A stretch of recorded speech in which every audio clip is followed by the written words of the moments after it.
उदय भाई, तुम बना सकते हो कोर्स? तुम आपने चालू किया है ना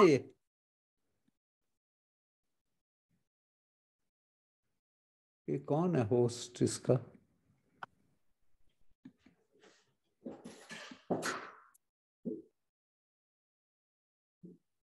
उदय भाई, आप को होस्ट हाँ हाँ बना। हाँ। हाँ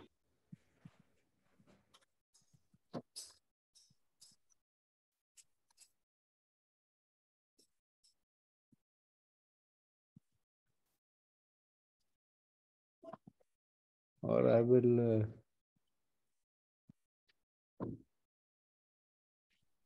हो गया हो आप? गया सर। हाँ। हाँ ओके।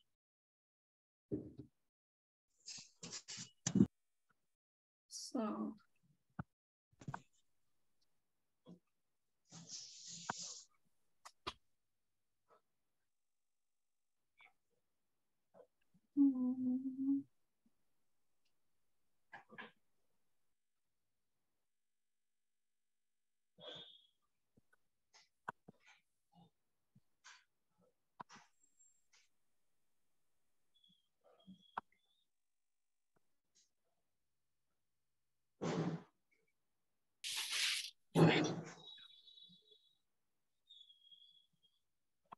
सर शुरू करें सर?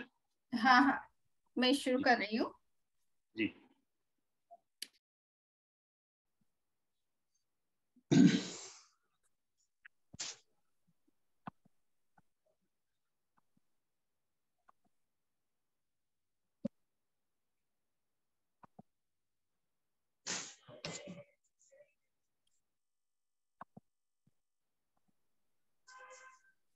सो पिछली बार हमने,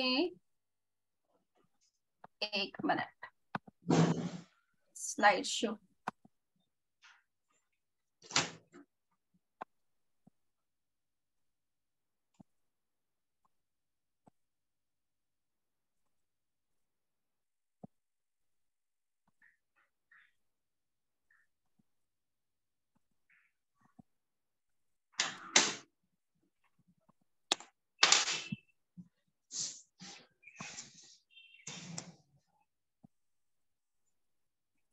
पिछली बार हमने चर्चा शुरू की थी वैसे 12th चैप्टर के अंदर और 16th चैप्टर के अंदर हमने शरीर से संबंधित कुछ चर्चाएं की थी।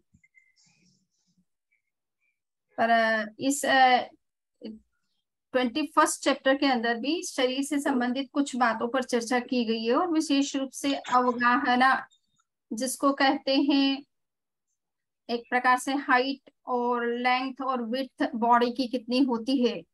अलग अलग प्रकार के जो शरीर माने गए हैं, उन शरीरों की कहाँ किस तरह की हाइट होती है, कितना विड्थ होता है, कितना लेंथ होता है, इस विषय में विशेष रूप से इस 21st चैप्टर के अंदर फोकस किया गया है। तो सबसे पहले हम शरीर के बारे में हमने पहले जो डिस्कस किया उसको थोड़ा सा रिवाइज कर लेते हैं कि शरीर कितने प्रकार के जैन दर्शन में माने गए हैं। तो 5 प्रकार के शरीर माने गए हैं: औदारिक, वैक्रिय, आहारक, तेजस और कार्बन। औदारिक शरीर को वर्तमान में लोग फिजिकल बॉडी कहते हैं। यद्यपि सारी शरीर जितने भी होते हैं सब फिजिकल ही होते हैं, नॉन फिजिकल नहीं होते हैं, बट वर्तमान की जो टर्मिनोलॉजी है जिसके कारण से मैंने ये शब्द डाला है, but it is not applicable just or confined to just first body। ये पांचों तरह के शरीर फिजिकल ही होते हैं। तो आप ये देख रहे हैं मूल रेफरेंस भी, गोयमा पंच शरीर पन्नता तंजहा आरालीय वेव्य आहार आहारय तेय और कम्मय। भगवान महावीर ने 5 प्रकार के शरीरों का विवेचन किया है। और हमने out of the 5 minimum 3 bodies are always found in a worldly living being depending on one's form of life. तो ये हम ये भी एक नियम है, शाश्वत नियम है कि जो भी जीव होंगे वो जिस किसी रूप में इस संसार में होंगे, उनके पास में कम से कम 3 शरीर जरूर होंगे। उसमें औदारिक शरीर किसी के पास में है तो वो औदारिक शरीर वाला जीव है, साथ में उसके कार्बन और तेजस शरीर होगा ही। और किसी के पास वैक्रिय शरीर है तो वो वैक्रिय शरीर वाला जीव होता है, जैसे देवता और नरक के प्राणी होते हैं। तो उनके पास में वेकरी शरीर होता है, किंतु तेजस और कार्बन शरीर उनके साथ भी होगा ही। इसी तरह से किसी कोई योगी होता है, वो आहारक शरीर का निर्माण करता है और उसके माध्यम से कुछ काम करते हैं, तो वो शरीर के अंदर जब वो होते हैं तब भी उनके साथ तेजस और कार्बन शरीर तो होता ही है। सो कहने का मतलब है कि ये तीन शरीर तो अल्टरनेटिव है, ये किसी के पास हो सकते हैं, नहीं हो सकते हैं, किंतु तेजस और कार्बन शरीर हर जीव के पास होगा। कोई भी संसारी जीव बिना इन दो बॉडीज के रह ही नहीं सकता। अब ये औदारिक शरीर, जैसा हमने पिछली बार भी चर्चा की थी कि इसको औदारिक यानी उदार शब्द क्यों इसके लिए अप्लाई किया गया है, तो उदार के दो चार मीनिंग बताए गए थे, मैंने पिछली बार भी डिस्कस किए थे। ये उदार है, उदार का मतलब ये प्रधान है, बहुत इंपॉर्टेंट बॉडी है, क्योंकि इसी से लिबरेशन पॉसिबल है और अन्य किसी बॉडी से संभव नहीं है, इसलिए इसको सब उदार कहा गया है। Very generous body you can say, it helps to liberate. दूसरा है कि ये बहुत बड़ी हो सकती है, इसका एक्सपांडेड रूप होता है, तो इसलिए भी इसको उदार कहा जाता है। ये तीसरा इसका कारण बताया जाता है कि ये शरीर फ्लैश, ब्लड, बोन्स आदि से बनी हुई होती है। यद्यपि सब जीवों के संदर्भ में नहीं, स्पेशली जो 2 इंद्रिय से लेकर 5 इंद्रिय तक के जीव होते हैं, उनके शरीर ब्लड, फ्लैश और ब्लड बोन्स से बने होते हैं। सो इसलिए इसको उदार कहा जाता है। और ग्रोस का मतलब है कि स्थूल पार्टिकल्स होते हैं, इसके पार्टिकल्स जो हैं वो विजिबल होते हैं, टचेबल होते हैं। सो इसलिए वो इस दृष्टि से देखा जाए तो ये ग्रोस मैटर से बना हुआ होता है, बनी होती है ये बॉडी, इसलिए इसको उदार कहा गया। अब ये है कि ये औदारिक शरीर के कितने प्रकार हैं, तो कहा जाता है कि मैंने 420 टाइप्स लिख दिया बाय मिस्टेक लगता है। सो 49 जो है औदारिक शरीर के प्रकार माने गए हैं। और 49 में को काउंट करते समय बताया गया है कि जैसे एक इंद्रिय जीव होते हैं वो 5 प्रकार के होते हैं, और फिर उनकी 2 फर्दर डिवीजन होते हैं, सटल और ग्रोस कहना चाहिए, तो सूक्ष्म और मादर। और सूक्ष्म और मादर की फिर फर्दर 2 कैटेगरीज होती है, पर्याप्त और अपर्याप्त, एंड कंप्लीट और इनकम्प्लीट, या फुल्ली डेवलप्ड और अनडेवलप्ड। तो ये स्टेट में ये जीव होते हैं, इसलिए 5 का आप 4 से इंटू करेंगे तो 20 टाइप के एक इंद्रिय जीव हो जाते हैं। इसी तरह से बेइंद्रिय जीव हैं, 3 इंद्रिय, 4 इंद्रिय और 5 इंद्रिय वाले जीव हैं। और 5 इंद्रिय वाले जीवों में तिर्यंच पंचेंद्रिय जो है वो 20 प्रकार के माने गए हैं, मनुष्य 3 प्रकार के माने गए हैं। तो ऐसे टोटल जब आप कैलकुलेशन करेंगे तो 49 जो है वो प्रकार जीवों के मोटा मोटी स्तर पर जो ये डिवीजन किए गए हैं जीवों के। यद्यपि 563 टाइप्स के भी जीव किए जाते हैं, और यूं देखा जाए टोटल अगर हम सिंगल एक एक जीव की काउंटिंग करें तो अनंत जीव हैं संसार में। तो ये संख्या डिपेंड करती है कि आप किस पर्सपेक्टिव से किस नंबर को एक्सप्लेन कर रहे हैं या बता रहे हैं। सो ये औदारिक शरीर जो है ये इतने प्रकार का होता है, एटलीस्ट इतने प्रकार के जीव हैं संसार में। मोटे जो ब्रॉडर जो हम डिवीजन करते हैं या कैटेगराइजेशन करते हैं, तो उसमें 49 टाइप्स के जीव हैं जिनके पास में ये शरीर स्पेशली होता है। अब इस शरीर की रचना किस तरह की होती है इसको बता रहे हैं कि जैन दर्शन में शारीरिक जो रचना है उसके लिए संस्थान शब्द यूज किया गया, संस्थान। संस्थान 6 तरह के होते हैं, यानी शरीर की जो शेप है वो 6 प्रकार के होते हैं, स्ट्रक्चर्स जो है वो 6 प्रकार के होते हैं। तो सबसे पहला समचतुरस्र संस्थान कहलाता है। आप देख रहे हैं इसमें कि सम का मतलब होता है समान, इक्वल, चतु मीन्स 4, अस्र मीन्स कोण। तो ये चारों कोणों से इसको अगर मेजर किया जाए तो ये बिल्कुल इसका मेजरमेंट सेम आता है, इसलिए इसको समचतुरस्र संस्थान कहते हैं। और विशेष रूप से जितने भी महापुरुष होते हैं, तीर्थंकर होते हैं, बलदेव होते हैं, इन लोगों के पास, वासुदेव होते हैं, इन लोगों के पास में स्पेशली ये इस कैटेगरी का शरीर होता है, जो कि बहुत ही स्ट्रांग होता है और बहुत सुंदर होता है। और स्टैंडर्ड, जिस बॉडी का जो स्टैंडर्ड माना गया है शास्त्रों में, उस स्टैंडर्ड के हिसाब से ये बिल्कुल परफेक्ट होता है, इसलिए इसको प्रमाणोपेत शरीर कहते हैं, अकॉर्डिंग टू द स्टैंडर्ड। तो ये समचतुरस्र संस्थान जो है ये शरीर की एक प्रकार का शेप है, एक प्रकार की रचना है, जो महापुरुषों में विशेष रूप से पाई जाती है, और वो भी उच्च कोटि के महापुरुष, हर कोई नहीं।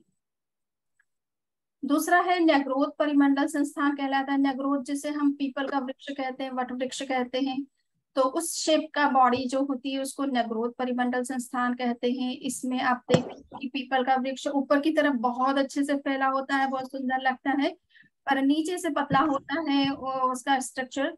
सो जिसका शरीर ऊपर की तरफ तो बिल्कुल प्रमाणोपेत होता है, अच्छा होता है, सुंदर होता है, किंतु नीचे से वो स्ट्रक्चर प्रॉपर नहीं होता है, तो उसको नग्रोध परिमंडल कहते हैं। शादी संस्थान, ये देख रहे हैं आप, शादी यानी शादी का मतलब आदि, आदि के बीच हमारी बॉडी का जो स्ट्रक्चर है या फॉर्मेशन है वो लगता है नीचे से पहले स्टार्ट होता है, तो इसलिए उसके लिए आदि शब्द प्रयोग किया गया है। इसका मतलब जिसका नीचे का पार्ट बराबर होता है कि तो ऊपर का पार्ट जो है थोड़ा बेडोल होता है या स्टैंडर्ड के हिसाब से नहीं होता है, तो वो शादी संस्थान कहलाता है।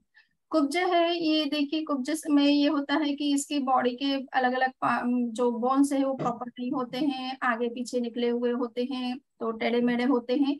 सो जिसको हम कुबड़ा शब्द प्रयोग करते हैं जनरली। तो जो कुब्ज है ये इस तरह का स्ट्रक्चर वाली बॉडी होती है, तो कुछ कुछ लोगों के पास इस तरह का शरीर होता है। वामन यानी ये वामन कहा जाता है कि सीने का पार्ट तो उसका बराबर साइज का होता है, किंतु हाथ पैर बहुत छोटे होते हैं, तो इस तरह के आकार को वामन आकार कहा जाता है।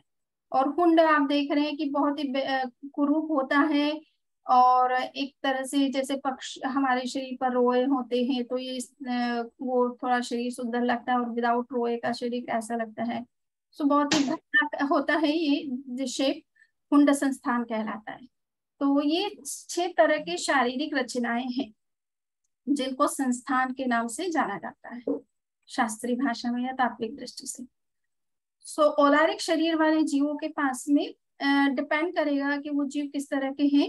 यानी एक इंद्रिय जो जीव हैं, यानी पृथ्वी, पानी, अग्नि, वायु और वनस्पति, इन 5 प्रकार के जीवों के पास में हुंड संस्थान होता है, ठीक है ना।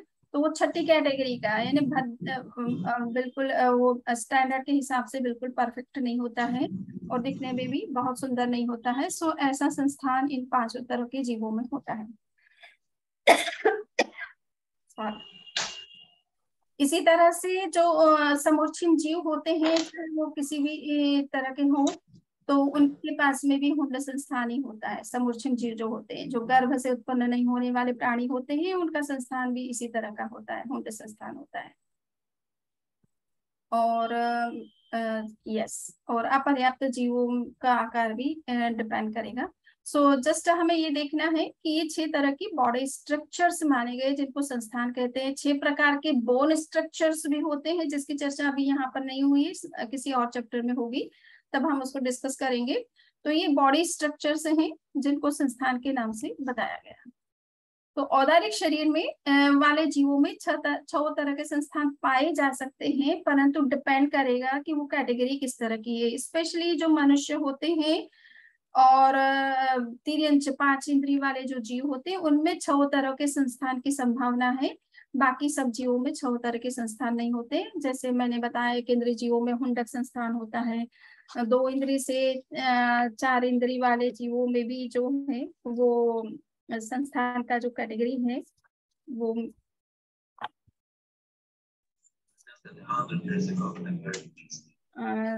डिफरेंट होनी चाहिए।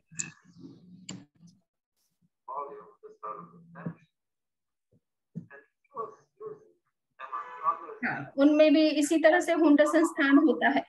तो केवल 5 इंद्रिय वाले जो मनुष्य होते हैं या प्राणी होते हैं, चाहे पशु हो, पक्षी हो।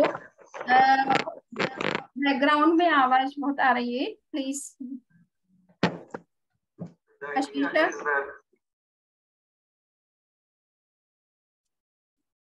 सो ये 5 इंद्रिय वाले जो जीव होते हैं उन्हीं में 6 प्रकार की रचना संभव है, और बाकी 1 इंद्रिय से लेकर 4 इंद्रिय तक के जितने भी जीव होते हैं, और मनुष्यों में और पशुओं में भी जो समूर्छिन कैटेगरी के जीव होते हैं उनके पास में केवल हुंड संस्थान होता है। चलिए, तो नेक्स्ट हम चलिए देखिए, यहाँ पर पूरा चार्ट दे रखा है कि अब अवगाहना यानी हाइट कितनी होती है। तो अवगाहना में लेंथ, विड्थ और हाइट, सो स्पेशली लंबाई जो हाइट होती है उसको ज्यादा देखा जाता है। तो इसमें क्योंकि कुछ जीव ऐसे होते हैं जो रेप्टाइल्स होते हैं, वो तो लंबाई के रूप में उसे देख सकते हो, और अन्यथा सामान्य जो मनुष्य होते हैं और पशु होते हैं उनको ऊंचाई के रूप में उसका देख सकते हो। तो उसे अवगाहना के अंतर्गत देखा जाता है। तो आप ये देख रहे हैं कि सभी तरह के जीवों की अलग अलग हाइट होती है, एक तरह का हाइट नहीं होता है। सो यहाँ पे समुच्चय औदारिक शरीर, समुच्चय का मतलब होता है कि इन जनरल अगर आप औदारिक शरीर, दुनिया में जितने भी औदारिक शरीर हैं और जिस भी कैटेगरी के जीवों के पास में वो शरीर है, उसको जब हम जनरल में अगर डिस्कस करें तो औदारिक शरीर की न्यूनतम यानी मिनिमम जो हाइट है वो हमारी जो अंगुल होती है उसका इनन्यूमरेबल पार्ट जितनी स्मॉल होती है, और मैक्सिमम उसकी हाइट 1000 योजन से कुछ अधिक हो सकती है। तो ये औदारिक शरीर की एक जनरल आपको एक एवरेज हाइट बताई गई है। किंतु अलग अलग पर्टिकुलर जीवों को लेकर के अगर हम चले तो एक इंद्रिय जीवों की जो है वो अंगुल के असंख्यात विभाग यानी इनन्यूमरेबल पार्ट जितनी स्मॉल साइज होती है और अधिक 1000 योजन से अधिक होती है। तो ये 1000 से अधिक योजन वाली हाइट हमको जनरली अपने वर्ल्ड में हम नहीं देखते हैं, हमारे आसपास में हमें नहीं दिखाई देती है। बट समुद्र, बहुत सारे समुद्र हैं और जो आगे के बड़े समुद्र हैं उनमें इस तरह के कमल पाए जाते हैं जिसकी नाल 1000 योजन से अधिक लंबी होती है। तो उसको ध्यान में रख करके ये 1000 योजन से कुछ अधिक मैक्सिमम जो है वो हाइट या लंबाई कहना चाहिए शरीर की मानी गई है जो औदारिक शरीर से संबंध रखता है। इसी तरह से पृथ्वी, पानी, अग्नि, वायु और वनस्पति का देखिए कि उनकी बॉडी इतनी छोटी होती है कि उसको आप सिंगल जीव को देख नहीं सकते क्योंकि उसकी साइज बहुत छोटी है, और मैक्सिमम उसकी साइज भी देखा जाए तो वो अंगुल के असंख्यात इन्यूमरेबल पार्ट जितनी होती है। सो इसलिए ये जीव बड़े सूक्ष्म होते हैं, बहुत छोटे होते हैं साइज में, below the range of our eyes, और इसलिए हम उनको देख नहीं पाते हैं। सो ये बहुत सूक्ष्म है, इनको हमेशा हम कलेक्टिव रूप में ही देख पाते हैं। सिंगल जीवों को देखना हमारे लिए मुश्किल है क्योंकि उनकी बॉडी का स्ट्रक्चर ही इस तरह का इतना छोटा है कि हमारी आंखें उन्हें देख नहीं पाती है। तो ये अभी आपने सभी इस तरह से आप अलग अलग देखेंगे तो यहाँ मनुष्यों का संदर्भ आ रहा है कि समुच्चय जो मनुष्य होते हैं वो भी बहुत छोटे होते हैं और उनको देखना इजी नहीं है। किंतु गर्भज जो मनुष्य होते हैं उनकी मैक्सिमम जो हाइट है वो 3 गांव तक की हो सकती है। 3 गांव का मतलब क्या होता है कि एक मतलब गाय जब आवाज करती है, निकालती है जोर से आवाज, तो वो कितनी दूरी तक उसकी आवाज सुनी जा सकती है। ऐसे एक बार का जो आवाज है उसको एक गांव कहेंगे, और वैसे ट्रिपल जो है लंबाई आपको देखना है। तो कहने का मतलब है गर्भज मनुष्य की लंबाई इतनी हो सकती है। कर्म भूमि के जो मनुष्य है उनकी मैक्सिमम हाइट जो है 500 धनुष की हो सकती है। ऐरवत और हेमवत और एरण्यवत ये जो मनुष्य यहाँ के ये अकर्म भूमि है, 6 तरह की अकर्म भूमियां हैं जहाँ के मनुष्यों की हाइट अलग अलग है। सो 1 गांव, 2 गांव और 3 गांव की डिपेंड करेगा कि किस कर्म भूमि के वो मनुष्य है। और 56 अंतर्द्वीप जो समुद्रों में कुछ टापुओं में मनुष्य रहते हैं और उनके शेप भी एकदम चेहरे पशु की तरह दिखाई देते हैं। तो वो अंतर्द्वीप जो मनुष्य है उनकी मैक्सिमम हाइट 800 धनुष की मानी गई है। अभी हम अपने ये तो एक जनरल आपको ओवरव्यू दिया गया है सभी तरह के मनुष्यों का जो भी जहां भी पाए जाते हैं इस विश्व में। किंतु ये हम भारत और एरवत क्षेत्र में विशेष रूप से हम जिस क्षेत्र में हैं जम्बूद्वीप के, वो भारत क्षेत्र कहलाता है, उसमें जो मनुष्य पाए जाते हैं तो वहाँ भारत और एरवत में 6 आरे माने जाते हैं। यानी टाइम साइकिल जो है चेंज होता रहता है। सो टाइम साइकिल के हिसाब से हाइट में भी कमी और वृद्धि होती रहती है। तो ये पहला आरा अगर हम अवसर्पिणी कालखंड अभी वर्तमान में जो चल रहा है जिसको डिक्लाइनिंग पीरियड या डिसेंडिंग आरा कहते हैं, एरा कहते हैं, तो इसमें हाइट कम होती जा रही है।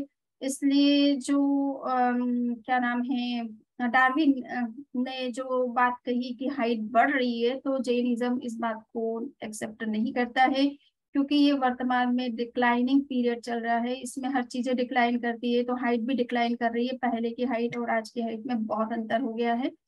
सो पहले की हाइट आप देखिए प्रारंभ में जो थी वो 3 गांव की थी, फिर 2 गांव की, फिर 1 गांव की, फिर 500 धनुष की हुई। और भगवान महावीर के समय की जो हाइट है वो 7 हाथ की थी, वो स्वयं 7 हाथ की थी। और छठे आरे में जाने तक आप लास्ट में देखेंगे इस आरे के बाद में आने वाले आरे में 1 हाथ की हाइट रह जाएगी। सो ये अवसर्पिणी कालखंड की बात है। उत्सर्पिणी कालखंड में उल्टा चलता है, हाइट बढ़ती चली जाती है, 1 हाथ से शुरू होती है, 7 होती है, फिर 500, फिर 1 गांव, 2 गांव, 3 गांव तक पहुंच जाती है। सो कहने का मतलब है कि ये हाइट इस तरह से बढ़ती रहती है जब उत्सर्पिणी कालखंड आता है। सो अंतमा 2 गांव, 1 गांव, ये इस कालखंड में भी, प्रथम आर्य के कालखंड में भी देखिए कि स्टार्टिंग में 3 गांव की है, किंतु जब वो एंड होता है तब तक उसकी हाइट कम होते होते 2 गांव की रह जाती है। इसी तरह से दूसरे आर्य में 2 गांव की थी तो एंड में 1 गांव की रह जाती है। तीसरे आर्य में 1 गांव की थी, वो 500 धनुष रह जाती है। चौथे में 500 से 7 हाथ रह जाती है, और 5वें में 7 से 1 हाथ रह जाती है, और छठे आरे में 1 हाथ से मूढ़ा यानी देशोन यानी थोड़ा कम, मूढ़ा का मतलब होता है थोड़ा कम, लिटिल बिट कम, जो है 1 हैंड की साइज रह जाती है। अपर्याप्त औदारिक शरीर की अवगाहना जघन्य उत्कृष्ट अंगुल का असंख्यात्मा भाग ही होती है। यानी अपर्याप्त जो इनकम्प्लीट जीव होते हैं उनकी अवगाहना बहुत छोटी होती है। दरेक जीवोना पर्याप्त औदारिक शरीर अवगाहना तेनी समुच्चय अवगाहना समान छे। सो जस्ट हमने देख लिया कि किस तरह से हाइट समय के साथ बढ़ती है या घटती है। तो वर्तमान में डिक्लाइनिंग पीरियड में हाइट घटती जाती है, और उत्सर्पिणी कालखंड जब आएगा इस कालखंड के बाद में, तब हाइट बढ़ती चली जाएगी।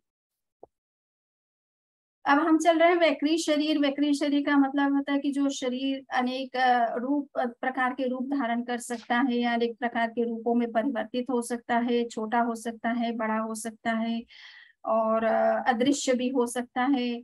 सो इस तरह की जिसमें क्षमता होती है उस शरीर को वैक्री शरीर कहते हैं। हनुमान जी यद्यपि औदारिक शरीर वाले जीव थे, वो मनुष्य थे एक तरह से, और उनका शरीर औदारिक शरीर था, किंतु उनके पास में लब्धि थी जिसको वैक्रीय लब्धि कहते हैं। यानी उनके पास इस तरह की पावर थी कि वो अपना रूप बड़ा भी बना सकते थे, छोटा भी बना सकते थे, कोई दूसरे रूप में भी परिवर्तित होना चाहते तो हो सकते थे।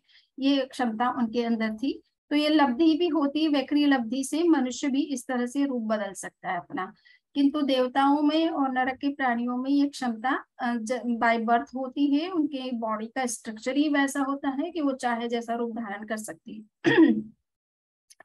सो अभी हम चल रहे हैं कि वैक्री शरीर इसीलिए कहा जाता है कि वैक्री शरीर एक तो लब्धि से भी प्राप्त होता है, यानी किसी के पास में इस तरह की साधना हो, या पूर्व से ऐसी उसके अंदर क्षमता पावर डेवलप हो कोई कारण से, तो वो उस तरह के रूप परिवर्तित कर सकता है। और जिनको बाय बर्थ यानी नरक में रहने वाले जो जीव होते हैं और स्वर्ग में जो होने जीव पाए जाते हैं, उनके पास में ये शरीर स्वाभाविक रूप से बाय नेचर उनको मिलता है। इसके अलावा ये वैक्री शरीर जो है वायु कहा जाता है कि हवा जो होती है, हवा में भी ये एक शक्ति होती है, ये लब्धि होती है कि वो अपना रूप परिवर्तित कर सकती है। इसीलिए आप हवा के बहुत सारे विभिन्न रूप देखते हैं। यहाँ पर हरिकेन आता है, स्टॉर्म आता है, साइक्लोन आता है। तो और अलग अलग शेप में वायु जो है तरीके से काम करती है। तो हवा के कई प्रकार बनते हैं, और इसका कारण उसके अंदर ऐसी क्षमता है कि वो अलग अलग रूप ले सकती है।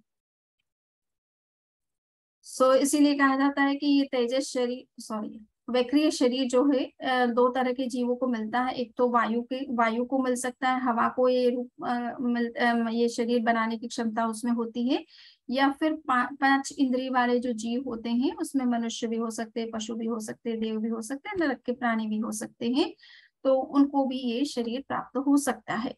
तो मनुष्य और पशु तो स्पेशली अपनी लब्धि का प्रयोग जब करते हैं, यानी अपनी पावर को जब यूज में लेते हैं, तभी वैसा रूप बनाते हैं, और कुछ टाइम बीइंग के लिए बनाते हैं, वापस अपने मूल रूप में औदारिक शरीर के रूप में आ जाते हैं। किंतु देवता और नरक के प्राणी जो है हमेशा उसी वैक्रीय शरीर के अंतर्गत ही अपना काम करते हैं।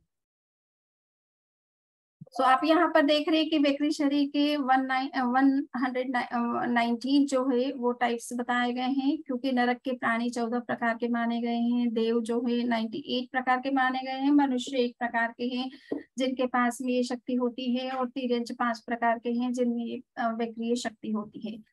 तो इस तरह से टोटल आप कैलकुलेशन करेंगे तो 119 टाइप्स के वैक्रीय शरीर इस दुनिया में पाए जाते हैं। अब वैक्रीय शरीर के संस्थान यानी उसकी रचना किस तरह की होती है, यानी प्रश्न अपने को कभी कभी होता है कि देवताओं के का शरीर किस तरह का दिखता है, हमारा शरीर तो हमें पता ही है कि किस तरह का दिखता है, बट उनका कैसा दिखाई देता है। सो ये भी आप देखेंगे कि ये यहाँ पर स्पेशल देखिए, ये तो मैंने आपको बता दिया।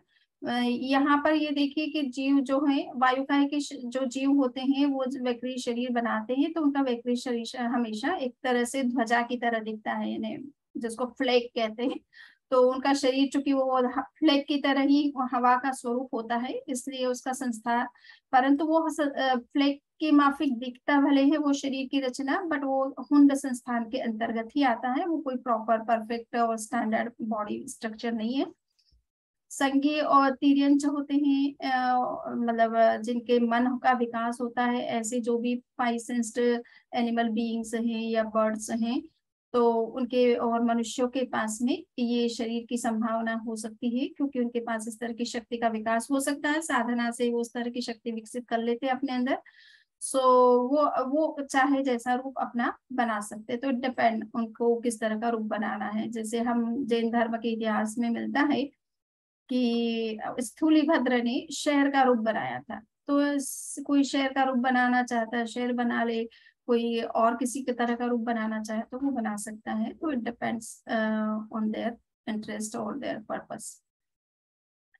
नरक के जो प्राणी होते हैं, तो उसमें नरक के प्राणियों के पास में ये जो वैक्रीय शरीर है वो 2 तरह से वो निर्माण करते हैं। पहला तो एक भवधारणीय शरीर होता है ना, जन्म से जो उनका जन्म ही उस तरह के शरीर में जो हुआ है, तो वो शरीर जन्म से लेकर मृत्यु तक उनके साथ रहता है। वो ओरिजिनल उनका वैक्रीय शरीर है, परंतु उसका संस्थान यानी वो दिखने में बहुत भद्दा होता है, सुंदर नहीं होता है, सो वो हुंड संस्थान वाला ही होता है। और उत्तर वैक्रीय शरीर जो वो बनाते हैं, यानी कभी कभी वो अपना रूप परिवर्तित कर लेते हैं, तो वो रूप परिवर्तित किया परंतु वो रूप भी इतना सुंदर नहीं होता है, इसलिए उसका संस्थान भी हुंड संस्थान ही होता है। देवताओं के बारे में कहा जाता है कि उनको जो जन्म से मिला हुआ शरीर है वो शरीर की वो समचतुरस्र संस्थान वाला होता है, उसके चारों कोणों से अगर आप उसका मेजरमेंट करें तो वो सेम होगा, मैंने स्टैंडर्ड शरीर होता है देवताओं के पास में। और ये 12 देवलोक तक के जो देव होते हैं वो अपनी इच्छानुसार अपने आकार को बदल सकते हैं। जब कभी मनुष्य को वो दिखाई देते हैं या कहीं आते जाते हैं, तो उनको अगर रूप बदलने की जरूरत पड़ती है तो वो बना अपना चाहे जैसा रूप बना सकते हैं। इसी तरह से 9 ग्रेवयक कहलाते हैं, 12 देवलोक स्वर्ग के ऊपर 9 प्रकार के जो स्वर्ग हैं जिनको ग्रेवयक कहा जाता है, उनमें भी जो देवता होते हैं उनके भी संस्थान सब चतुरस्र संस्थान होते हैं। और 9 ग्रेवयक अनिरुत्तर विमान देवानुत्तर वैक्रीय शरीर, तो ये इनका ओरिजिनल शरीर ही इसी तरह का होता है, और इससे ऊपर के जो 5 और स्वर्ग होते हैं उनके उन देवों के शरीर भी उसी तरह के होते हैं समचतुरस्र संस्थान के, और ये दूसरा कोई रूप नहीं बदलते हैं, ये इनका एक जो ओरिजिनल रूप है वही रहता है, वो नीचे जल्दी से आते नहीं है, किसी को दिखते नहीं है।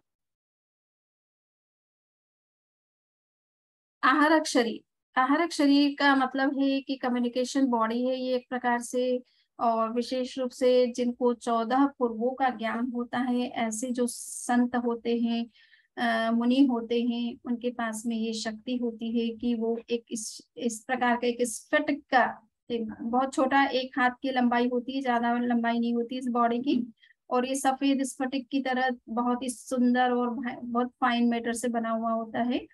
तो जब कभी उनको किसी से तीर्थंकरों से कम्युनिकेशन करना है, तो वो उनको लगता है कि तीर्थंकर बहुत दूर है उनसे, और उनका कम्युनिकेशन और किसी तरीके से पॉसिबल नहीं होगा, तो वो इस बॉडी के माध्यम से उनके पास में जाकर के अपने प्रश्न का आंसर प्रश्न पूछते हैं। और कभी कभी तीर्थंकरों की महिमा, उनकी रिद्धि, उनका दर्शन करने के पर्पज से भी वो जाते हैं। कभी कभी दूसरों के उपकार के लिए ना, दूसरों ने कोई प्रश्न कर लिया उसको समाधान देना, उस उद्देश्य से भी जाते हैं। तो 3-4 कारणों से ये आहारक शरीर का निर्माण किया जाता है, और इसमें वो योगी या वो साधक जो भी होते हैं, संत होते हैं, वो ट्रेवल करते हैं तीर्थंकरों तक। इस बॉडी के माध्यम से। ये बहुत छोटी होती है, बहुत फाइन होती है और जल्दी से आम व्यक्ति को दिखाई नहीं देती और बहुत फास्ट स्पीड होती है। केवल 8 मोमेंट्स में ये अपना काम करके वापस एंटर हो जाती है, मर्ज हो जाती है। इस बॉडी का भी कहा जाता है कि इसका संस्थान किस तरह का है, ये दिखने में कैसी होती है, तो ये समचतुरस्र संस्थान वाली होती है। ये चारों को इसके बराबर होते हैं। ये बहुत स्टैंडर्ड बॉडी होती है, बहुत ही सुंदर होती है।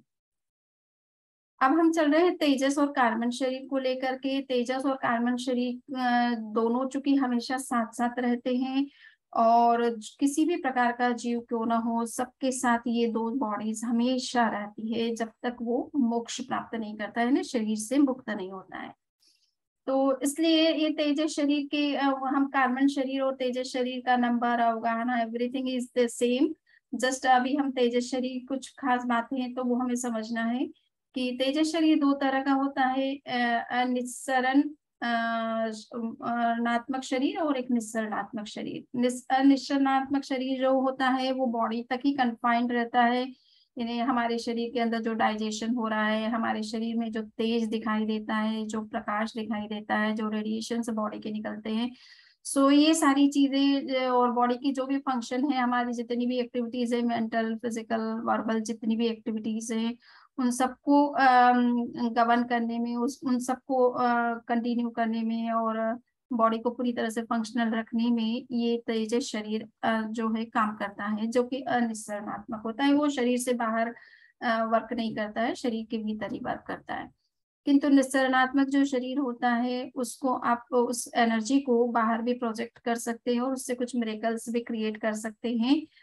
किसी को हानि भी पहुंचा सकते हैं और किसी को लाभ भी पहुंचा सकते हैं, कुछ चमत्कार भी दिखा सकते हैं। तो ये चमत्कारिक जितने भी योगीज होते हैं वो प्राय करके इस तेजस शरीर की शक्ति का बाहर में प्रोजेक्शन करके इस तरह के चमत्कार क्रिएट करते हैं।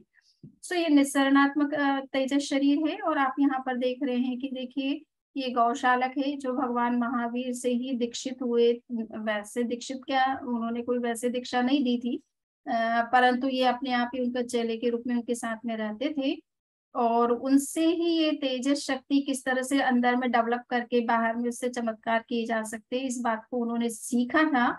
और एक बार गुस्सा होने, वो खुद महावीर के ऊपर गुस्सा हो गए और उन्होंने अपनी इस तेजस शक्ति, इसको कहते हैं तेजोलब्धि, उससे भगवान महावीर के ऊपर ही वो शक्ति छोड़ दी थी उन्होंने, जिसको कहना है एक प्रकार से ये आग निकल रही है उस शरीर से। ये तेजोलब्धि जब बाहर प्रकट होती है तो आग के रूप में बाहर वर्क करती है या एनर्जी के रूप में वर्क करती है।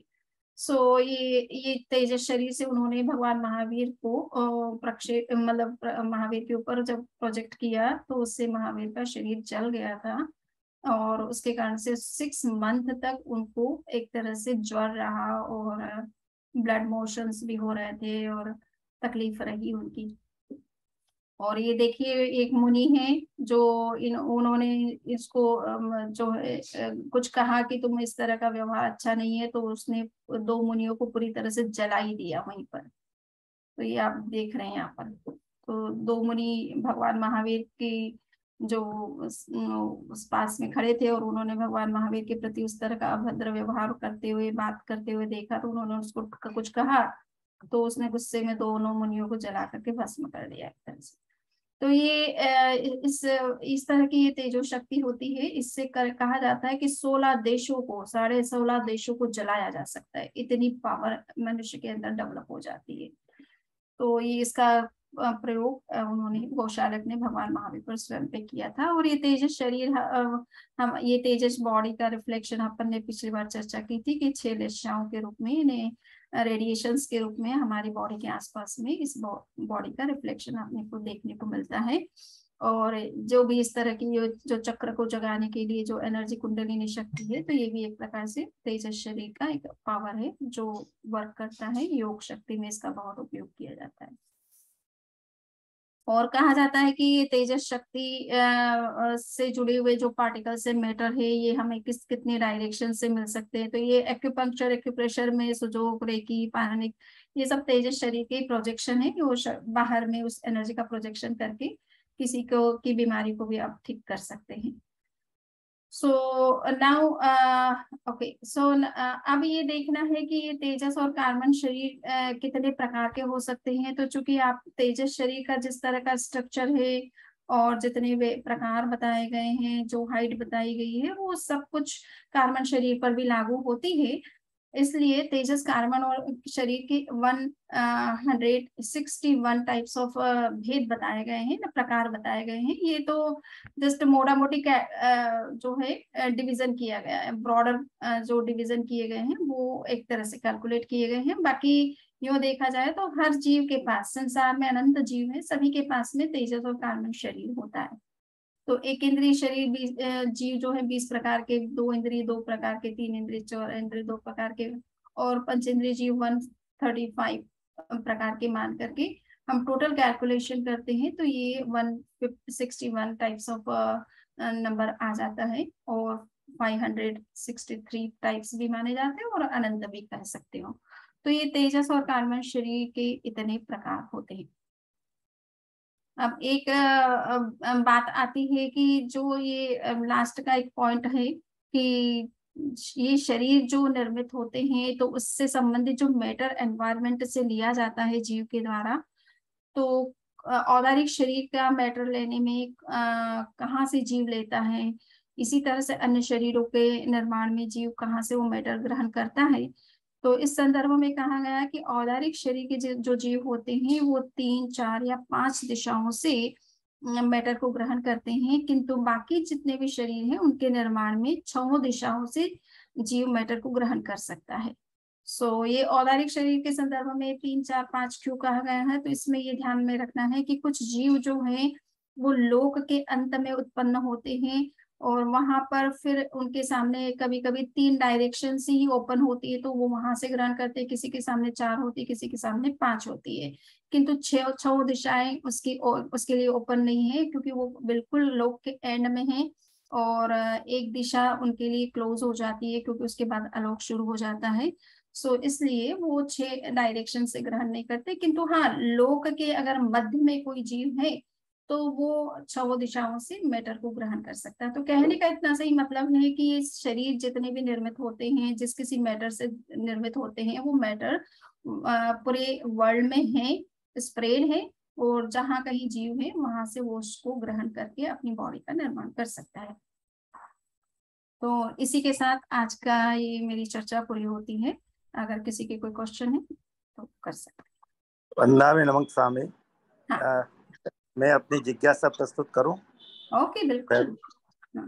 हाँ, मैं ये आपने जो 5 प्रकार के शरीर के बारे में बताया, तो वेदना की तीव्र अनुभूति औदारिक शरीर में ज्यादा होती है या वक्रीय शरीर में? कि हम नारकी के जीवों की वेदना के बारे में सुनते हैं तो लगता है कि वक्रीय शरीर में वो वेदना की अनुभूति बहुत तीव्रता से होती है। कृपया इस पे थोड़ा सा प्रकाश डालें। ये तो इस डिपेंड करेगा उस जीव की अपनी मनोदशा के ऊपर कि वो उस चीज को कितना डीपली फील करता है। वेदना तो सभी जीवों को मेरी दृष्टि में समान होती है। जस्ट इतना समझना है कि जैसे एक इंद्रिय वाले जो जीव होते हैं, कहा जाता है कि उनकी जो वेदना है वो अनिदा वेदना होती है, बाकी सबकी निदा वेदना होती है। तो अनिदा का मतलब होता है कि उनको ये समझ में नहीं आता कि हमको ये पेन कौन दे रहा है, क्यों दे रहा है, किस कारण से ये सब कुछ हो रहा है, ऐसा वो समझते नहीं है, और जस्ट पेन को फील करते रहते हैं। जबकि मनुष्य होता है या जो विकसित प्राणी होता है उसको पता होता है, कभी कभी मनुष्य को तो स्पेशली मालूम है कि मुझे ये अमुक सामने वाला व्यक्ति मेरे साथ मिसबिहेव क्यों कर रहा है, या वो ये समझता है कि मेरे कर्म अपने पार्टिकल से हैं, या ऐसे इस तरह के अशुभ कर्मों का कोई उदय चल रहा है, या कोई ऐसी परिस्थिति है उसके काम से ऐसा हो रहा है, तो उसको समझ होती है। किंतु एक इंद्रिय जीवों को और 4 इंद्रिय से 5 इंद्रिय तक के जीवों को भी, जो समूर्छिम है या विकसित है, उन लोगों को थोड़ा सा समझ नहीं होती है। स्पेशली एक इंद्रिय जीवों को अनिदा वेदना, यानी उनकी समझ नहीं होती है, कि वो कुछ नहीं जान पाते कि why it is happening with them. तो वेदना की अनुभूति तो किसी भी जीव को, ये डिपेंड करता है कि नरक में जो प्राणी है उसको, इसलिए कि वहां पर जिस तरह की घोर वेदना दी जाती है वो तो आप मनुष्य लोक में वो आप महसूस कभी कर ही नहीं सकते हो ना, उस तरह की कंडीशन ही नहीं है यहाँ पर। तीव्र वेदना से कर्म बंधन की तीव्रता भी हाँ। अधिक होती होगी, उसके संदर्भ में मैं ये पूछ रहा हूँ कि आप जितना अधिक तीव्रता से उस वेदना का अनुभव करते हैं और उसका प्रतिक्रिया करते हैं तो उससे कर्म बंधन की तीव्रता भी अधिक होती है। इस संदर्भ में वैक्रिय शरीरधारी नारकीय जीवों के बारे में कहा गया है कि उनके अंग विच्छेद करते हैं, वापस जुड़ जाते हैं। तो इस तरह से यदि वो प्रक्रिया में उनकी जो तीव्रता है वेदना की, उससे कर्म बंधन की तीव्रता भी अधिक होती होगी, ये मेरा उसके पीछे आशा है पूछने का। ओके, सही बात है। तो बात इतनी सी है कि हम जब शास्त्र को पढ़ते हैं तो ये पता चलता है कि नरक के प्राणी जैसे जैसे वेदना को भोगते जाते हैं वैसे वैसे वो कर्म उनके समाप्त होते जाते हैं, तो उनके अंदर विशुद्धि बढ़ती जाती है। सो कर्म के बंधन नहीं हो रहे उसको, मतलब बंधन उतने ही होंगे जितना वो फील करेगा। सपोज थोड़ा बहुत नेगेटिव जो भी उसके अंदर नेगेटिविटीज होगी आएगी तो उतना वो बंद जरूर करेगा, और हो सकता है संभव हो। बट जनरली शास्त्र ये कहता है कि उनकी लेशन उत्तरोत्तर विशुद्ध बनती जाती है, उनके परिणाम उत्तरोत्तर विशुद्ध इस सेंस में बनते जाते, क्योंकि उन्होंने जो अशुभ कर्म बंधन किए थे उनका फल वो वहां भोग रहे हैं, तो वो कर्म छूटते चले जाते हैं ना। तो उस कंपैरिजन उसकी दृष्टि से देखा जाए तो उनके वो कर्म कम होते चले जा रहे हैं, तो इसलिए उनमें विशुद्धि की मात्रा बढ़ती जाती है। उल्टा देवता में जो कहा जाता है कि वो पुण्य के फलस्वरूप स्वर्ग में जन्म लेते हैं, तो जैसे जैसे वो पुण्य का फल भोगते चले जाते वैसे वैसे उनके पुण्य खत्म होते चले जाते और वो ऊपर से नीचे की तरफ आने लग शुरू हो जाते हैं। तो ये थोड़ा सा अपने को थोड़ा सा कंपैरेटिवली, आपका जो प्रश्न है वो भी मैं समझ रही हूँ कि अगर वो नेगेटिविटीज उनके अंदर ज्यादा है, पेन ज्यादा फील कर रहे हैं और नेगेटिविटीज उनके अंदर उसके कारण से बढ़ रही है, तो निश्चित रूप से बंधन उस हिसाब से बढ़ सकता है। बट शास्त्रीय थोड़ा ये है कि जब बात की जाती है तो कहा जाता है कि वो नरक गति से जीव वापस नरक गति में नहीं जाता है। देखिए, अगर आप ये सोचे कि उनको वो जितनी वेदना फील कर रहे हो उतना ही उनका बंधन भी होना चाहिए, तो नहीं, ऐसा नहीं होता है। वो अभी वर्तमान में नरक में है और जिन कर्मों के कारण से है वो कर्म खत्म होने पर वो वहां से ऊपर की तरफ उत्क्रांति करते हैं ना, ऊपर की तरफ विकास करते हैं, वो वापस नरक में नहीं जाते। अगर उनको ज्यादा कर्म का बंधन होता तो नरक में ही जाते ना वापस, वैसे ही कर्म बंधते तो। पर हमारे सामान्य रूप से ये कहा जाता है कि जैसे कोई भी आपको वेदना आई या कोई भी कष्ट उत्पन्न हुआ तो यदि हम उसको समता पूर्वक सहन करते हैं तो हमारा नया बंधन नहीं होता है। तो उसी संदर्भ में कि यदि उसको हम और जो है अपने पीड़ा को अधिक रूप में सहन करते हुए उसकी वेदना को व्यक्त करते हैं या करते हैं तो वो कर्म बंधन का अधिक होता है। फिर आप समता पूर्वक सहन करो, उस संदर्भ में था कि यदि हम तीव्रता की अनुभूति को किस रूप में करें कि उससे हमारा नया कर्म बंधन नहीं हो, और इस संदर्भ में मुझे ये जिज्ञासा थी। और दूसरा था आहारक शरीर, जो आप बता, आहारक शरीर बहुत तीव्रता से जाता है और प्रश्न वापस पूछ के आता है, क्या आहारक शरीर की गति मन की गति से अधिक के समान होती है या उससे कम ज्यादा? किस मन की गति को हम माप नहीं सकते जैसे मन की गति का, तो क्या उस तरह की गति का वो वहाँ कोई है मतलब तारतम्य है या उसका तालमेल है? बस इसी के साथ में okay okay okay. So just ये देखना है कि मुझे ये जनरली अपना ये माना जाता है कि हम मन से कोई चीज जानते हैं समझते तो उसमें हमको असंख्य समय लगते हैं, कम समय में हम नहीं जानते, जबकि ये आहारक शरीर तो 8 समय में काम करके लगभग आ जाता है। सो इसकी गति मन से भी ज्यादा है ना। मन से अपन कोई भी चीज जानने का प्रयास करते हैं ना तो उसमें 8 समय से ज्यादा ही समय लगता है। तो मन तो कर्म पुद्गला मतलब पुद्गल है, कर्म ये मन भी पुद्गल है, मन के जो है कर्म का जो मन के जो है भाव पुद्गल है। तो आहारक शरीर भी पुद्गल की स्थिति है, पर उसकी गति और इसकी गति में मैं वो जानना चाह रहा था। ये आहारक शरीर जो है मेरे ख्याल से मनोवर्गणा के पुद्गल वैसे चतुष्पर्शी माने जाते हैं।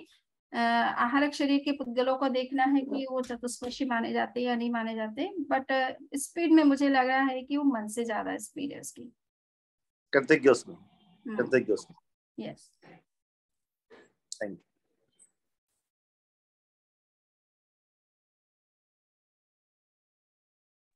और किसी का कोई प्रश्न है तो पूछ, हैंड रेज कर सकते हो।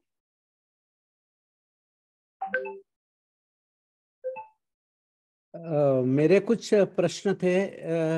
हाँ भंडारी साहब। एक एक तो आपने सूक्ष्म और बादर बताया, तो सूक्ष्म के इंग्लिश ट्रांसलेशन में दो प्रकार बताए गए, एक तो छोटा और Yes. एक सटल। यस तो छोटा तो होता है वो साइज के हिसाब से है, और सटल जो होता है उसको कहते हैं वो अलग प्रकार का होता है, वो आपको दिखाई भी नहीं देगा चाहे आप माइक्रोस्कोप बड़े से बड़ा लगा लें या। तो इसमें ये आप जो कह रही थी सूक्ष्म शरीर है, इसमें कौन सा अभिप्राय लेना चाहिए? वो छोटा है साइज में या वो अलग तरह का बना हुआ है? हाँ, वो अलग तरह का है, इसलिए उसको सटल कहते हैं, सटल उसका ट्रांसलेशन किया जाता है। It is invisible to general eyes, और जस्ट इसको आप बहुत ही अतीन्द्रिय ज्ञान से ही इस शरीर की रचना को देख सकते हो, बहुत ही छोटा होता है वो साइज में। तो उसकी कंपोजिशन अलग होगी, जैसे अपना बॉडी तो है कार्बन बेस्ड है, यस कार्बन ऑक्सीजन हाइड्रोजन वगैरह। तो सटल अलग प्रकार से अलग धातुओं से बना होगा, ऐसा माने? ऐसा है कि देखिए ये जो शरीर है, ये जिस तरह से सूक्ष्म जो है पृथ्वी, पानी, अग्नि, वायु और वनस्पति, ये 5 तत्वों से ये स्थूल शरीर भी बने होते हैं और सूक्ष्म भी बने होते हैं। तो ये 5 ही तत्व माने गए हैं शास्त्रीय दृष्टि से जिनसे शरीर बना हुआ है सूक्ष्म जीवों का।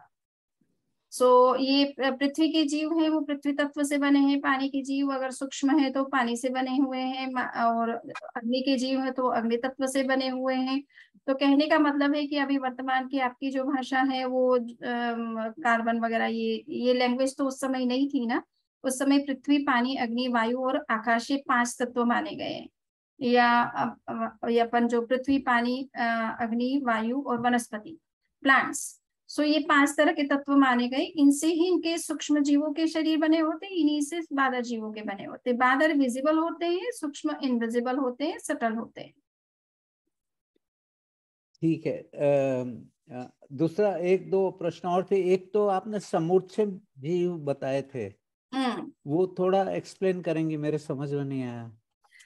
अपन ने चर्चा की हुई थी। समूर्छिम का मतलब होता है कि बिना गर्भ प्रक्रिया के जो जीव उत्पन्न होते हैं, जहां कहीं उत्पन्न हो जाते हैं, जैसे कि उनको अनुकूल वातावरण मिलना चाहिए। फ्रीज में मान लीजिए कि बहुत अधिक ठंडक है तो वहां पर शीत योनिक जीव उत्पन्न हो जाते हैं, वो उनको ठंडे वातावरण में वो पैदा होने वाले जीव होते हैं।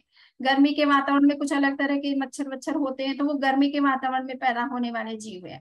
अभी अचानक ही कैसे कहाँ से आ जाते हैं, तो लाइट जलाई और आसपास में मच्छर इतने हो जाते, कहाँ से हो गए? तो गर्मी के वातावरण जैसे ही मिला वो जीव उत्पन्न हो जाते। तो ऐसे जीव जो गर्भ प्रक्रिया से नहीं बल्कि अनुकूल वातावरण मिलने से जहाँ कहीं पैदा हो जाते हैं उनको समूर्छिम जीव कहते हैं।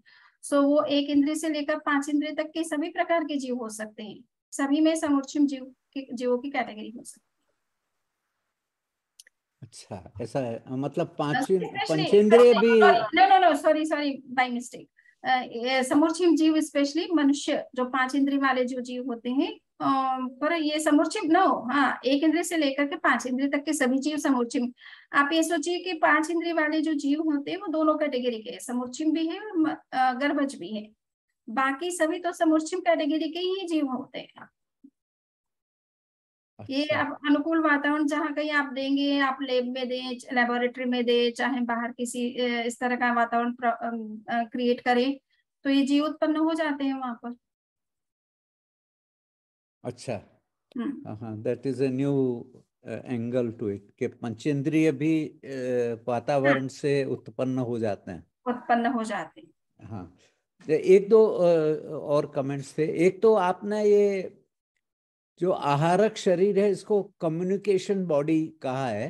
यस। और कहीं मैंने ऐसा पढ़ा है कि इसको कॉन्शियस बॉडी कहते हैं, चेतन शरीर कहते हैं इसको। वो खाली ज्ञान प्राप्त करने के लिए वो शरीर धारण करते हैं, ऐसा मैंने कहीं पढ़ा था। तो उसमें आप थोड़ा कृपा करके समझाइए तो कि। पहली बात है कि शरीर तो अपने आप में कॉन्शियस होता ही नहीं है, वो अनकॉन्शियस ही होता है, चाहे कोई भी शरीर हो। वो तो जड़ है ना, फिजिकल है, मटेरियल है, उसमें कोई चेतना होती नहीं है। चेतना तो किसी जीव में होती है, और इस शरीर में जब कभी इस शरीर के माध्यम से कम्युनिकेशन जब करते हैं तो जो भी 14 पूर्वधारी मुनि होते हैं वो ही उनकी आत्मा इनमें प्रवेश करके जाती है ना। इस और वो कम्युनिकेशन के लिए कोई क्वेश्चन का आंसर कर लेने के लिए जाते हैं वो भले आप उसे कोई कॉन्शियस, वैसे वो सही टर्मिनोलॉजी नहीं है जो भी यूज कर रहे हैं वो। अच्छा, शरीर ये सभी अनकॉन्शियस ही होते हैं सारे शरीर। बहुत बहुत आभार आपका। भैरूलाल जी कोई प्रश्न पूछ रहे हैं पर म्यूट है इसलिए पता नहीं चल रहा है। भैरूलाल साहब आपका म्यूट है, अनम्यूट करें। हाँ जी जी। जब आपने बताया कि आहारक शरीर एक चेतना के रूप में वहां जाता है और वहां से जो भी जानकारी प्राप्त करके आना चाहता है वो आ जाता है, तो जानकारी प्राप्त करने हम साधारण रूप से औदारिक शरीर में जो जानकारी प्राप्त करते हैं वो इंद्रियों के माध्यम से प्राप्त करते हैं। तो आहारक शरीर जो जाता है वो तो चेतना के स्वरूप में जाता है, तो वो क्या चेतना के स्वरूप में ही ज्ञान प्राप्त करके लौटता है और हमारे फिर इंद्रियों के द्वारा वो वापस प्रकट करवाता है?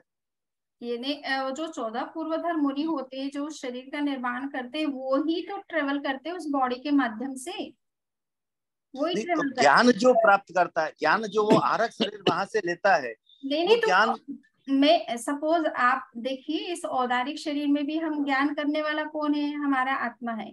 नहीं, शरीर तो कोई ज्ञान नहीं करता है। शरीर से आप चीजें देख सकते, मतलब आप ये तो इंस्ट्रूमेंट है एक प्रकार का ना, सो जिसको इंस्ट्रूमेंट है, हाँ इंद्रिया इंस्ट्रूमेंट है, इंद्रिया हाँ इंस्ट्रूमेंट है, पर इंद्रियों के हाँ, द्वारा ही ज्ञान प्राप्त करते हैं। पर इंद्रियों में इंद्रिया है क्या चीज, आत्मा का ये जो है एक्सप्रेशन है ये सेंसरी लेवल पर, ठीक है ना। आत्मा ही तो जानने का काम करती है। एक डेड बॉडी के अंदर भी आंख है, कान है, नाक है, पर क्या वो जानती है? नहीं जानती है ना। जब तक जीव या आत्मा का उस शरीर के अंदर में प्रेजेंस नहीं है तब तक वो बॉडी कुछ भी नहीं जानती, चाहे आंखों है चाहे कान है, उसके पास में सब कुछ है, ब्रेन का स्ट्रक्चर प्रॉपर है, सब कुछ है, बट इट डजंट वर्क। उसको कोई नॉलेज नहीं होता है डेड बॉडी को। सो लिविंग बॉडी की भी कंडीशन यही है कि लिविंग बॉडी के अंदर जो है सोल ही है वो जो नॉलेज कर रही है। तो चेतना के स्तर पर ही वो ज्ञान प्राप्त होता है, चेतना के स्तर पर ही ज्ञान प्राप्त करते हैं। चेतना का स्तर का हो या चेतना, तो क्या है कि बिना सोल के तो चेतना कभी कहीं जाती आती नहीं है ना। चेतना अपने आप में आत्मा के साथ रहती है, तो इसका मतलब है कि वो जीव जा रहा है उस शरीर के माध्यम से, वो जीव जा रहा, तो जीव को तो ज्ञान होता ही है ना, वही तो कम्युनिकेट करता है, वही तो आंसर समझता है और लेके आता है। यहाँ पर भी जब जीव जो यहाँ पर स्थित है उसने अपने दूसरे जीव को, उस जीव के भी दो पार्ट हो गए, एक तो वहां जा रहा है साथ में और एक जो है वहां स्थित है। ऐसा होता है ना कि वो जो यहाँ पे है वो तो बॉडी छोड़ करके जाता है, ये स्थूल शरीर को यही छोड़ करके सूक्ष्म शरीर यानी उस आहारक शरीर के माध्यम से ट्रेवल करता है। तब तक उस शरीर की रक्षा करने वाले साधु आपस में पास में होते हैं, तो वो बॉडी डेड सी लगेगी आपको जब वो निकल करके जाता है तब।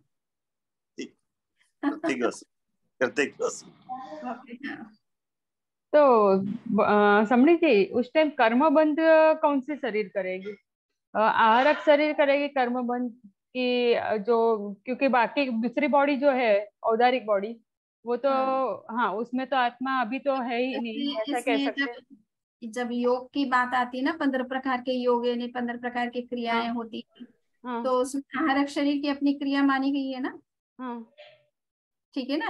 15 हाँ योगों में आहारक शरीर का सही एक सही भी माना गया है। तो उस परफेक्ट। समय आहारक शरीर से जो कुछ बंधन हो रहा है जीव उसके साथ अभी जुड़ा हुआ है, कनेक्टेड है। तो वो फिर वापस आकर के वो अपनी मूल बॉडी को में एंटर कर जाता है और उसको जो है विसर्जित कर देता है। बराबर। तो उस आहार ट्रेवल में भी कर्म बंधन होता है, क्या उस चीज? ट्रेवल के दौरान भी कर्म बंधन होता है उस हाँ आहारक शरीर। हाँ, इसलिए कहा जाता है कि लब्धि का कोई भी प्रयोग करो आप, चाहे आरक शरीर का तीर्थंकरों से कम्युनिकेशन कर रहे हो, बट लब्धि प्रयोग एक प्रकार का प्रमाद है और प्रमाद से कर्म का बंधन थोड़ा बहुत होता है, क्योंकि ट्रेवल करते समय कभी कभी जीव मतलब एनवायरमेंट में जब जा रहे हैं तो वहां कोई जीव है, उनको अगर कोई कष्ट हो रहा है तो वो आपको कर्म का बंधन हो रहा है उससे। वैसे भी नॉर्मली एक साथ एक ही समय में 7 तो कर्म बंद या कुछ न कुछ तो होता ही रहता है, योग जब तक रहेंगे, ऐसा है ना समरी जी? सिर्फ आयुष्य को छोड़ के बाकी की सभी कर्मों का है बंद या उस बंद से हाँ वो ठीक है, वो ठीक है। हाँ, तो वो तो कोई भी हाँ, सारा क्योंकि योग रहेगा, आपने जो अभी बताया वही योग, जब तक योग रहेगा तब तक कर्म बंद, तो बराबर सही है। यस, और ये लब्धि का प्रयोग भी प्रमाद ही माना जाता है ना, एक हाँ प्रकार का। हाँ इट इज नॉट परमिटेड, हाँ बट सही। हाँ कोई कारण से प्रयोग जब होता है तो मान लीजिए किसी के पास इस तरह की लब्धि होती है तो उसमें उत्सुकता होती है कि मैं इसका प्रयोग, इसका प्रोजेक्शन करके देखूं, इसका क्या रिजल्ट आता है, ऐसा मन में उत्सुकता होती है। सो उसके कारण से वो प्रयोग कर लेते हैं और फिर उसका फिर थोड़ा बहुत जो बंधन होता है वो हो जाता है। और किसी के कोई प्रश्न? भंडारी साहब, आपको और कुछ पूछना था? नहीं, काफी क्लियर हो गए जो इम्पोर्टेंट पॉइंट्स थे। और नाहटा जी को भी क्लियर हो गया है कि तेजस और कार्बन शरीर हमेशा साथ ही रहते हैं, ये कभी अलग रहते ही नहीं है। किसी भी जीव, जो भी संसार जीव है जिनके पास भी कोई भौतिक शरीर है तो वो बिना तेजस और कार्बन शरीर के संभव ही नहीं है। सो शमनी जी, वो तो उसी दिन क्लियर हो गया।